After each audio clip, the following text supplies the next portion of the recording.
Here's your spring, or my spring.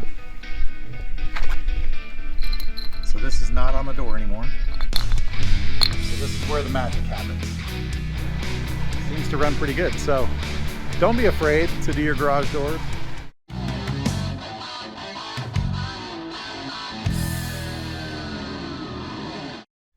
All right, welcome back. It's Ben. I'm in the shop, but that's not where this story starts today. Today, I'm talking about garage doors. Because I was driving home on Sunday, hit my button to open my door, it went up most of the way and then stopped. If this ever happens to you, you need to know how to fix it or who to call. So there's two ways to do this. You can call somebody, they can come out and fix it, or you can do it yourself. So I've done it twice now, and I wanted to show you guys how it happens. So those are called torsion springs, and they will break. And they're loud, and they cause chaos. First time it happened to me, the car was in the garage, and you can't open it, you can't get it out. Second time it happened, the car was out, like I said, and I was coming home. Okay, I'm going to show you my spring and show you what happens basically. So this is not on the door anymore. You can see it broke right here. So basically this, you're winding this on the torsion bar, and that puts pressure on it so that it turns and raises your door. But when it breaks, there's nothing you can do. So the first time this happened, a few years ago, I called a garage door company. They came out, and the car was in the garage. So first of all, they had to get it open to get the car out, and then they could work on the door. What they did was they pinned the brake in the spring. Let me show you. So their guy came out, he looked at the spring, measured it, got a new one ordered, but meanwhile, to get it open, he put this connector on it so that he could use the same spring, just wind it back up and open the door. So we paid him like $100 to come out and pin it to get the door open. And then he ordered springs, came back out a few days later, replaced both springs. Like $400 or $500, you can have them both replaced, and somebody can do it for you, and you don't have to touch anything. Or you can do it this way. So I'm going to show you what I did on the little door so that I can do this myself. So the 243 is the wire size. So that's the spring wire size. You can find that out if you don't have numbers or you don't have codes on them. I'll show you how that works. But you need to know the wire size, you need to know the length, you need to know if it's right or left hand wound. This one's painted red on the end. So most companies are going to paint them red if they're right wound to mark it, and then black if they're not. But the other way you can do it is you take the end this way, not the cone end. This is the cone end. Don't look at that one. Look at your end that's got your set screws. Find the end of the wire, hold it in your hand and look at it, and if it's pointing to the right, that's a right wound. And then this one pointing to the left, you can see it. You can see that they painted it black at one point. So black paint or pointing to the left is left wound. So first of all, you need to know that. Then you need to know your wire size. And you can measure 20 of these coils with your tape measure.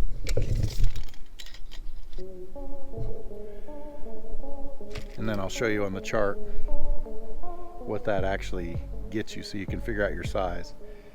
It's going to be really close. It is a 234 according to the chart, and luckily that matches what's on my spring. And then finally, the last thing you need to know is the length. Just the coils. And that one's a 30. You learn your coil size, you learn your length, left or right, and that's all you need to know. How to get your torsion spring size. Let's see what this says.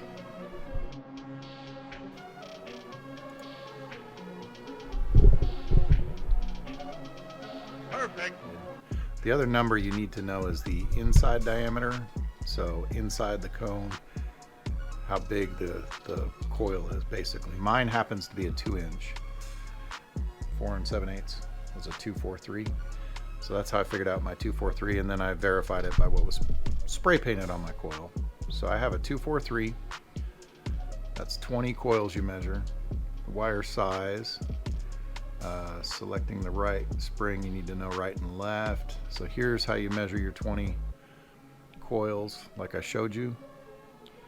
Find the inside diameter so you can measure that. Mine was 2 inches. Spring length, we went over that, so you measure from end to end without your end pieces. And then wind direction, we talked about that. So once you have all of that, you can order a spring. 243 30-inch torsion. Okay. This, and we can see some of the prices. So there's 2 of them for 100, 116. Get your right and left ones. If I only need one or the other, so you can buy them at some of these garage door places. Home Depot sells them, Lowe's sells them. There's other places that are local. This is kind of cool. You get this kit and it comes with gloves, a bearing, winding bars, and then the spring. That could be handy in cases if you don't have winding bars. I did have a set of winding bars, so I was good there.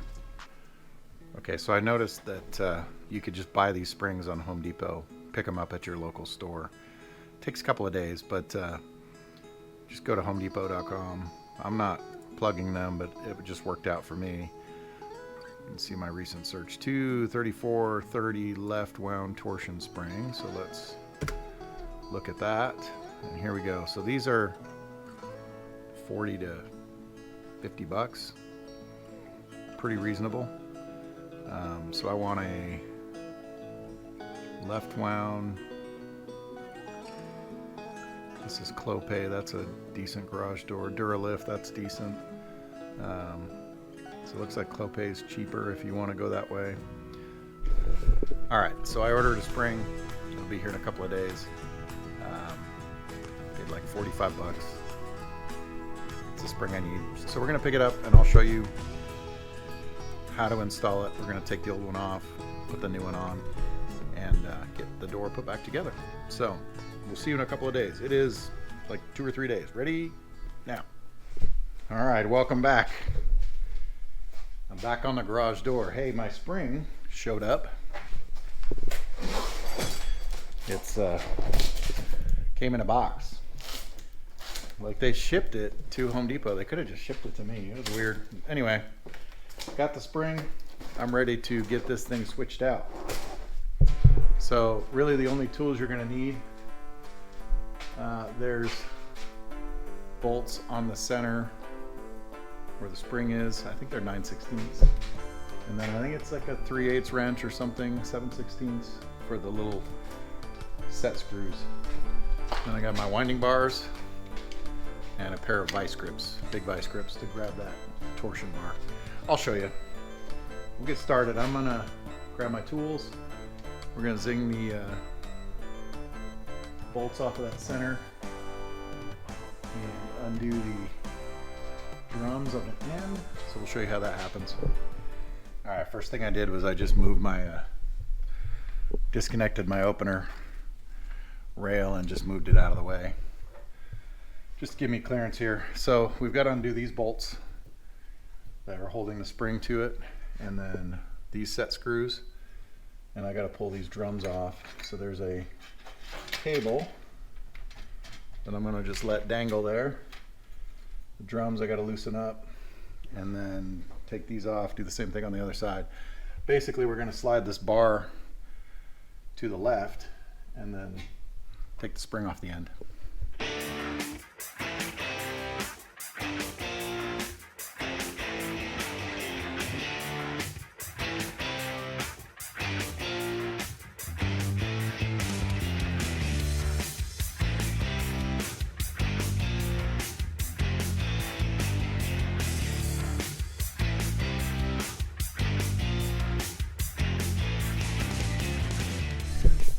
I taught mine a little bit.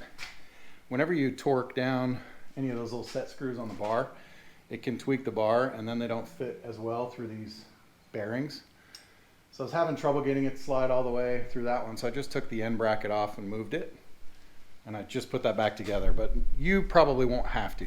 So you just got to get your bar to slide, get your spring on, put your drum back on the end, and then I'm going to center my bar up, and then I can start by attaching the spring back to the middle, and then I'll work on my cables. I'm going to show you how to do the cables. They're a little bit tricky. Okay, we're up here at the top. So you want to go to your left side if you're looking at the inside of the door and get your drum set and your bar set in the same spot where they were. And then you're gonna hook your cable, wind it up, and you're gonna use your big vice grips to grab the bar and hold it against the wall so that the drum doesn't spin back anymore, because you want to get the cable tight and set on this side before you go and work on the other side. So I'm gonna try and show you. It's hard one-handed, and the thing that I did was I looked for the little indentations of where these screws were the first time, and I tried to put it in the same spot. That always makes it easier. You don't want to crush this bar, but you do want to get them tight, and if you can find those divots where they were pushed in before, then you want to use that same spot, at least on this side. So I'm going to wind up the cable and get the bar set where I want it and put my vice grips on it. I got to set the camera down though, sorry. So I'm going to go ahead, tighten these down.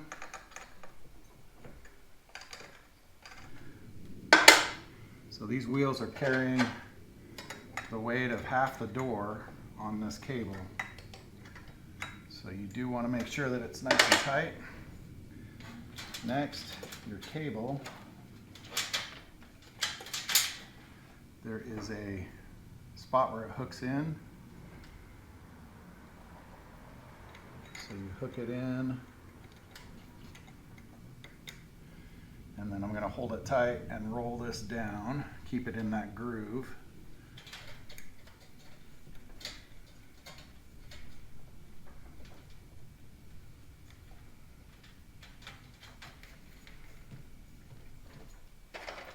Going to put my grips on.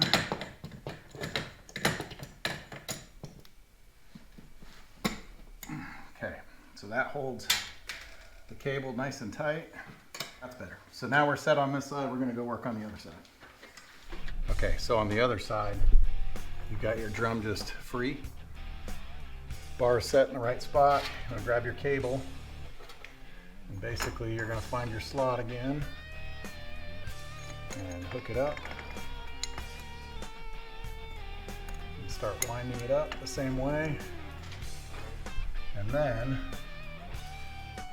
this one, you just gotta get it set in spot and try to get it tight as you do these screws, and it should be in the same spot as it was before. Okay, so I'm gonna tighten that down, but you wanna make sure that there's good tension to match the other side. That's really the important part, is that the tension matches both sides.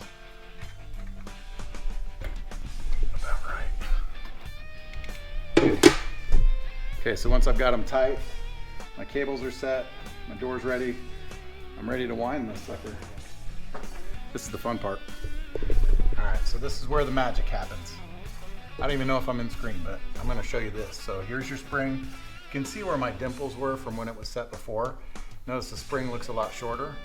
As you wind it, it's going to spread out. So we're gonna help it too, but you're gonna aim for your set spots here.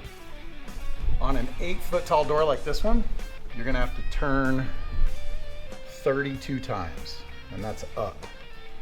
So what I'm gonna do is I'm gonna put a little bit of tension on this, stick my bar in it, and it'll just stay against the garage door itself.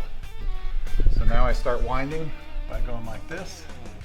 You wanna make sure that that's set all the way, and as I turn it, I'll set my bar in the bottom, make sure it's set, and then against the door. So that was one. I only got 31 more to go.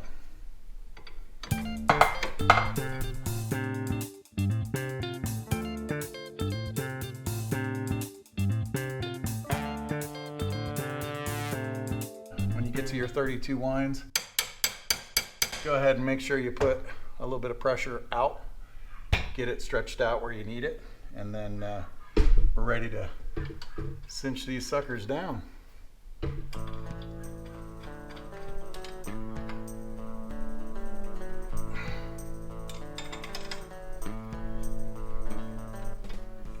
All right, they are cinched. Everything's ready for me to put lifting tension on the door. So this is where you gotta be careful, and then we'll test the door. All you do is just get your bar set in, just pull it up just a smidge so you can release this one, and then you can ease off of that. That's it, it's the scary part. Now we gotta go pull our vice grips because they're still holding the cable, and that's it. Then we'll test it. All right, vice grips is easy. All you do is pop them off. And then we've got tension on the door, so now we can test it. Okay, so you always want to hand test your door first. Basically, once everything's on, you're just gonna open it and close it. Now, when it goes up, it shouldn't spring too far. Should be pretty even tension the whole time. It just takes some of the weight off the door. And then when it comes up, it should stay all by itself. Just like that.